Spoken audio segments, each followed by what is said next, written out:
Hello friends, Rita सरकार की आज की प्रस्तुति का शीर्षक है शांति। सूरज काले बादलों से धीरे धीरे निकलने लगा था। जंगल में से गुजरने वाली नदी में खड़े अर्घदान में लीन एक सन्यासी मन ही मन सोच रहा था, हे ईश्वर, तुम प्रकाशमान हो, तुम ही धरती पर होने वाले अंधकार के संहारक हो। धरती का अंधेरा तो तुम नष्ट करते हो, परंतु इस धरती पर होने वाले लोगों के मन के अंधेरे को तुम कब दूर करोगे? उसे घट घट में रमे राम के दर्शन कब होंगे? हे दया निधान, मुझे विश्वास है कि दुनिया को घेरे अशांति के दावानल को सिर्फ तुम ही शांत कर पाओगे। शांति के विधान के लिए मैं अपना तप, सुख, स्वर्ग सब न्योछावर करने के लिए तैयार हूँ। कुछ भी करो, पर इस दुनिया में अमन शांति का साम्राज्य फैला दो। मैं ऐसी सुंदर दुनिया देखना चाहता हूँ जहाँ सिंह के पीठ पर खरगोश खेलता हो, उकाब की गोद में सांप सोया हो और सभी जन एक हों। उसी समय एक चील अपने घोंसले से झांककर सूरज को देख रही थी। सूरज के दर्शन से उसे बेहद प्रसन्नता हुई। शायद उसे मुर्गी के छोटे पिलपिले चूजों का स्मरण हो आया था।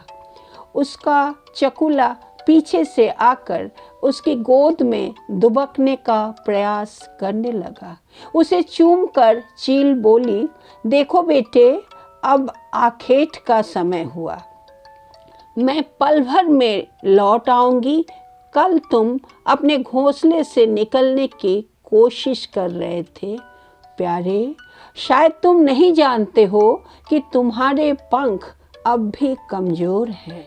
तुम सामने वाला वह जो नीला आकाश देखते हो ना, वहाँ एक मायावी हमेशा दांव लगाकर बैठी रहती है।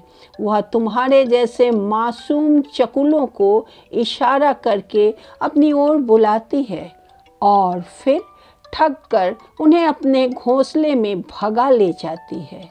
गीत गाकर वह तुम्हें बहकाएगी। बादलों में छिपे सुंदर हाथी घोड़ों का वह तुम्हें प्रलोभन दिखाएगी।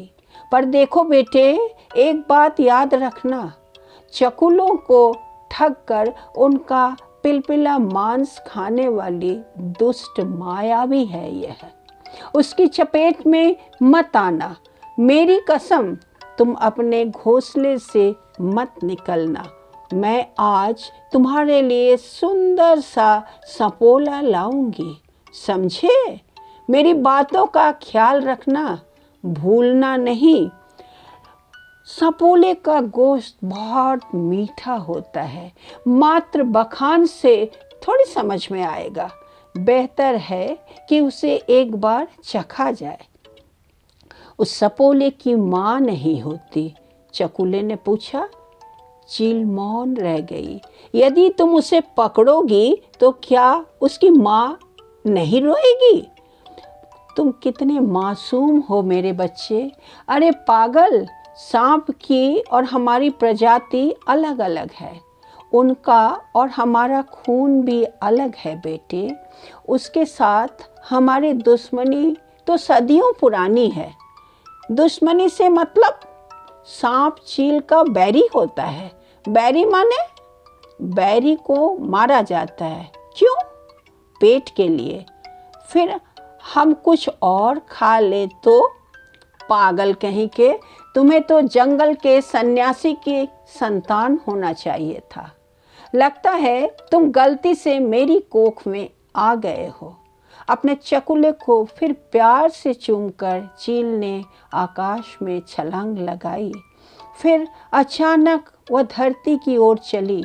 मानो आकाश से धरती की ओर आने वाला कोई वायुयान हो।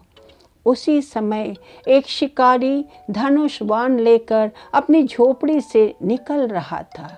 अपने इकलौते प्यारे बेटे को चूम कर बोला, कल तुम अपने घर से निकलकर जंगल में रंग बिरंगे फूलों को बटोरते दूर तक भटक रहे थे ना?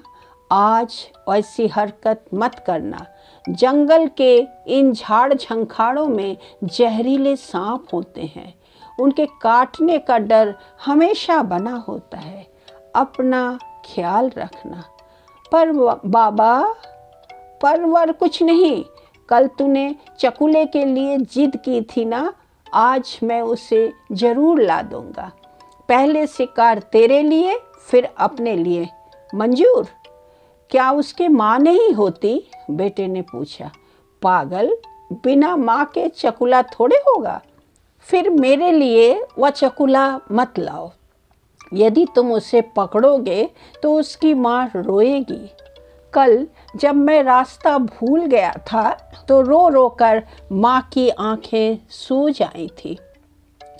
प्यार से थपथपाकर शिकारी ने उसे समझाया, तुम्हें तो जंगल के सन्यासी की संतान होना चाहिए था। गलती से तुमने यहाँ जन्म लिया। अरे पागल, मनुष्य और पंछी की प्रजाति एक थोड़े है। जाओ, तीर से खेलो, भागो। अपने बेटे के कंधों को प्यार से थपकाकर शिकारी शिकार के लिए निकल पड़ा। वह तीर कमान संभालता हुआ तेजी से बढ़ने लगा, मानो कोई मुस्तैद सैनिक अपनी मातृभूमि की रक्षा की धुन में निकल पड़ा हो।